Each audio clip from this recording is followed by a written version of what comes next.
अब कुछ बात होगी बदलते मौसम की और आपको बताएंगे कि मुल्क के मुख्तलिफ शहरों में मानसून बारिशों का छठा स्पेल जारी है। जुड़वा शहरों इस्लामाबाद और रावलपिंडी में मूसलाधार बारिश से जल थल एक हो गया। रावलपिंडी में बारिश की वजह से कश्तियां चल पड़ी। मानसून बारिशों का स्पेल 21 अगस्त तक जारी रहने की पेशगोई की गई है।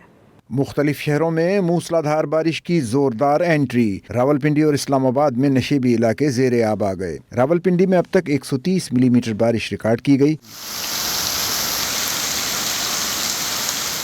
सैदपुर 66, गोलड़ा 52, बोकरा 65 मिलीमीटर, पीर वधाई 63, चकलाला 47 और शमसाबाद में 50 मिलीमीटर बारिश रिकॉर्ड की गई। गबाल मंडी पुल के मकाम पर पानी की सतह 16 फुट तक पहुंच गई। तेज बारिश के बाइस नालालई के अतराफ खतरे के सायरन बजा दिए गए। गुलरेज के इलाके में मकानात पानी में डूब गए। कश्तियों के जरिए लोगों को रेस्क्यू किया गया। बारिश के पानी में मुतादिद गाड़ियां डूब गईं। बारिश से नालालई में भी सताया बढ़ने लगी। जुड़वा शहरों में इंतजामिया अलर्ट है। टेक्सला, वाहकेंट, अटक, जहलम, मरी, गलियात और गुजरांवाला में भी बरसात हुई। नारोवाल, मंडी बहाउद्दीन, गुजरात और सियालकोट में भी मेघा बरसी तो जल थल एक हो गया।